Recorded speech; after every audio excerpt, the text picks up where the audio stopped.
Então, como vimos, a psicologia organizacional e do trabalho, ela tem o intuito de nos auxiliar a compreender essas relações que se dão dentro dos trabalhos. E de onde surgem essas teorias e essas pesquisas? É o que nós veremos agora na continuidade dessa nossa aula. Um carinha chamado Kurt Lewin, ele é o responsável e foi responsável por trazer à tona uma das teorias do campo da psicologia, chamado de teoria social. A teoria social tem o propósito de estudar as pessoas e identificar como é que elas se relacionam dentro dessas esferas, seja no campo da família, que é o nosso primeiro grupo social, seja no campo da escola ou das instituições religiosas, que são o nosso segundo grupo, e no campo das organizações, que é o nosso terceiro grupo social. Kurt Lewin, ele vai dar os primeiros passos para que a gente possa identificar por que dentro das organizações um determinado conjunto de pessoas produz mais, enquanto outras pessoas, um outro conjunto, produz menos. O que isso interfere nessa produção? E é claro que ele lança mão desse processo de pensar esse aspecto social nas organizações, porque ele é o pai da nossa psicologia social com foco para dentro do campo, do trabalho dentro das organizações. Por isso, a psicologia social, ela dá também sentido e estrutura para as nossas psicologias das organizações. Ao pensar grupos e ao pensarmos equipes, Kurt Lewin é o teórico que vai definir para a gente como é que define um grupo e como é que se define uma equipe. Quando escreve a sua teoria, ele diz que um conjunto de pessoas que se organizam para um determinado tipo de atividade e logo depois de concluída essa atividade, eles se desfazem, nós temos aí um grupo. Como a gente tem num grupo de trabalho, como nós temos no grupo do WhatsApp, porque a gente vai se organizar para fazer uma atividade específica.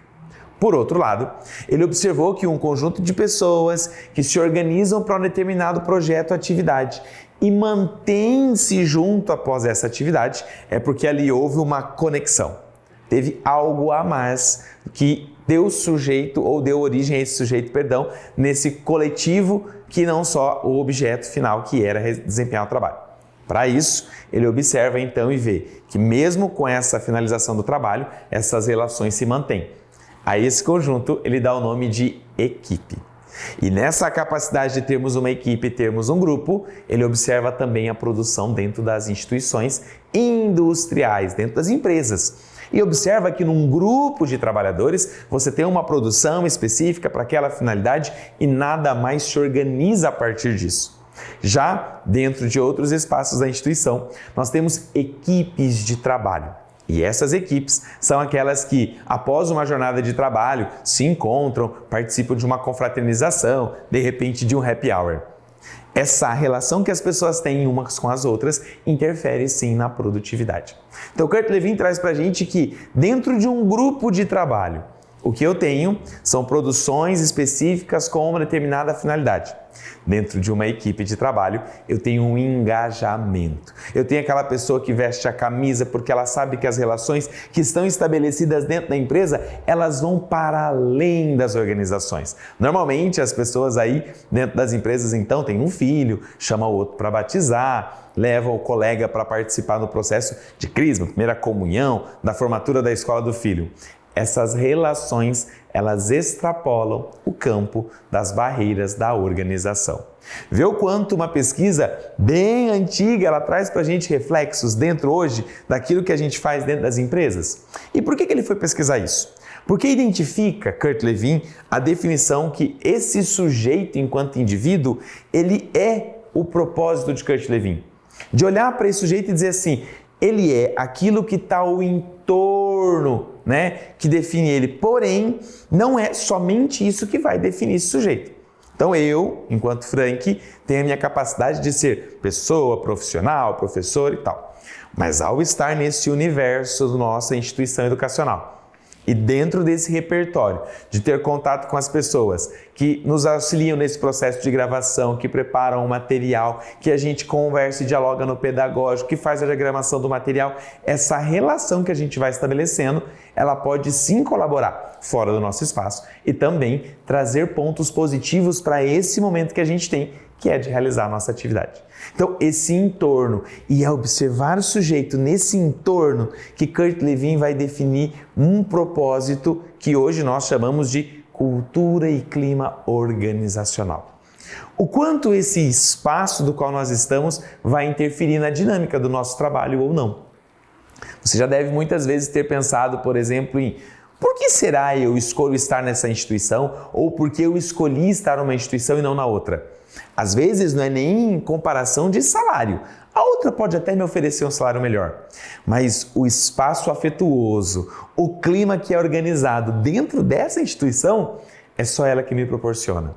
É ela que me faz acordar todos os dias pela manhã, ou à tarde, ou à noite, quando eu venho trabalhar, deslocar da minha casa para a instituição e ali permanecer tranquilo desempenhando a minha função.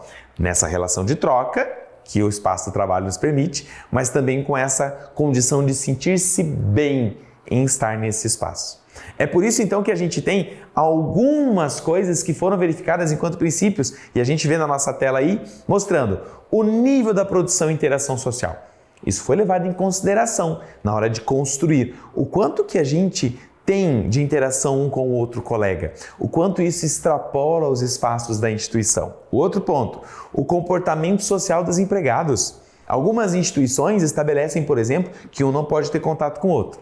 Mas em outras instituições é primordial que a gente converse. Enquanto algumas diferenciam os departamentos por salas separadas, outros agrupam e colocam com baias, com divisões mais baixas, onde um possa conversar com o outro. Às vezes é uma mesa em formato de ilha que a gente se divide, né? Recompensas e sanções sociais. Se fez alguma coisa legal, a gente vai fazer um churrasco, por exemplo, mas se não cumprimos aquilo que tinha estabelecido, a gente vai ficar o final de semana sem futebol. São exemplos que a gente observa.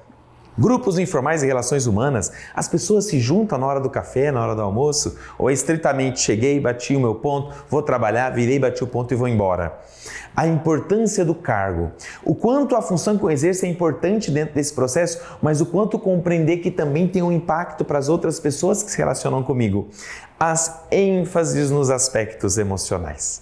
Percebeu como as pessoas se sentem e se comportam e como elas reagem nos campos institucionais, nos espaços de trabalho, nos departamentos, nas salas? É muito importante quando a gente pensa a psicologia dentro do campo do trabalho.